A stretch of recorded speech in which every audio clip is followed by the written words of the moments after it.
La femme occupe une place de choix dans l'Église méthodiste unie Côte d'Ivoire.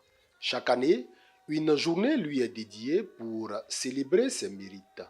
Pour l'édition 2022, la journée nationale de la femme méthodiste a été célébrée le dimanche 28 août 2022 dans toutes les communautés méthodistes unies de Côte d'Ivoire.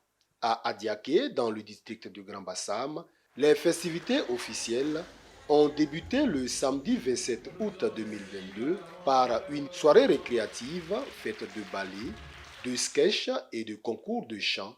Cette journée du samedi s'est achevée par la remise d'un don de 50 kits alimentaires et scolaires à des veuves et orphelins du district de Grand Bassam. Moi qui est là comme ça, là, j'ai près de 12 enfants. Marie est décédée. Donc, je n'ai pas les moyens. Cette année, l'UNICEF a pensé à nous. Donc, moi, je lui dis merci. Je suis très contente. Je dis merci à Dieu. Merci aux femmes aussi pour nous avoir aidés. Pour les kits scolaires qu'ils nous donnaient, vraiment, ça me permet d'aller à l'école parce que souvent, pour avoir les cahiers, on est obligé de faire des petits métiers pour pouvoir avoir de l'argent pour acheter nos kits scolaires. Donc, je remercie vraiment l'Union féminine pour leur acte qu'ils viennent de poser. Le dimanche 28 août 2022, lors du culte de clôture de cette célébration, c'est sous le thème « Dieu ne saurait oublier votre travail et votre amour » que la révérende pasteur Marlise Kofi Nti, aumônière nationale de l'UFEMICI, a exhorté les femmes à l'ardeur dans l'œuvre de Dieu. Occasion pour Marceline Bida, présidente nationale de l'UFEMICI, d'inviter les membres de l'Union à une participation effective à leur projet commun, la construction de la maison méthodiste de la femme. Malgré les péripéties, les femmes audacieuses et persévérantes s'organisent pour mobiliser des ressources nécessaires en vue de soutenir le projet de construction de la maison méthodiste de la femme. Chères sœurs, vos prières et vos contributions nous ont permis d'obtenir l'arrêté de concession définitive et le permis de construire de cette maison.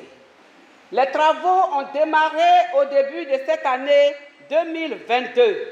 Nous vous exhortons à libérer vos contributions à hauteur de 1 000 francs par femme et par an sur une période de 4 ans pour inscrire vos noms dans ces registres qui contiendront les noms des bâtisseurs, des bâtisseuses de la première maison méthodiste de la femme. Au nom du bishop Benjamin Boni, le très révérend pasteur Philippe Adjobi a uni sa voix à celle du clergé et des responsables laïcs présents pour féliciter et encourager les femmes pour leur dynamisme au service de l'Église. Motivés par leur slogan, à savoir « s'aimer, s'unir et s'aider », les membres de l'Union des femmes méthodistes unies Côte d'Ivoire sont ressortis satisfaites de cette célébration, engagés pour porter à réalisation leur projet, la construction de la maison méthodiste de la femme, dont l'exploitation visera la lutte contre les fléaux auxquels sont exposées les jeunes femmes.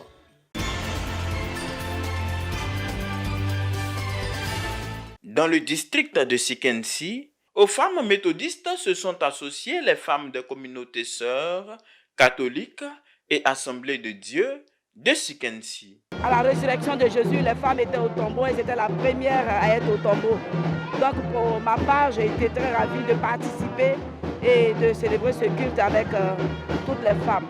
Je veux dire merci à l'Esprit Saint qui nous inspire et que cette prière écuménique soit pour nous une prière pour notre édification. Je dis merci à l'Église méthodiste unie de Sikensi. Je suis venu juste pour montrer qu'on peut venir à l'invitation d'une autre communauté. Moi, je suis de l'Assemblée de Dieu. La cérémonie a été belle, on nous a bien reçus. En tout cas, on a partagé ce bon moment. Tout ce que je retiens, c'est que la femme méthodiste est une femme battante qui aime le Seigneur, qui œuvre l'avancement de l'œuvre. À la faveur de cette cérémonie marquant le 62e anniversaire de l'Union des femmes de l'Église méthodiste unie Côte d'Ivoire, UFEMUSI, plusieurs femmes, pionnières de l'œuvre du méthodisme à Sikensi, ont été honorées par le surintendant du district. Certaines ont reçu un tableau d'honneur et d'autres un diplôme de reconnaissance pour l'œuvre abattue dans le district de Sikensi. Je ne savais pas que le travail que je faisais plaisait à Dieu. Aujourd'hui, Dieu m'a donné un diplôme et j'ai pris Dieu qu'il me donne encore quelques temps, quelques années encore pour avoir ce que j'ai eu aujourd'hui là. Plus. J'ai un diplôme aussi qui est pour ma maman. Même quand l'église se divisait, elle était là.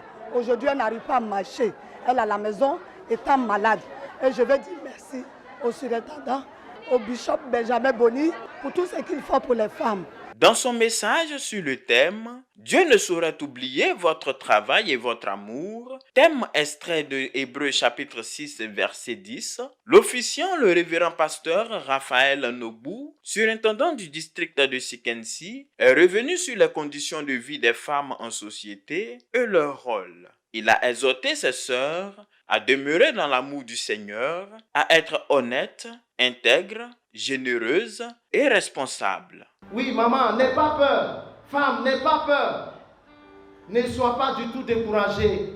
Dieu a vu et voit toutes vos humiliations à cause de son œuvre. Il est impossible que Dieu reste insensible. Il n'est pas insensible à vos œuvres.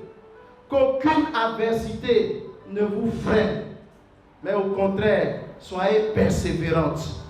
Récit biblique, théâtre inspiré de Matthieu chapitre 6 versets 6 à 13 et un ballet de danse traditionnelle, telles ont été les activités menées par les femmes au cours du culte pour l'édification du peuple de Dieu.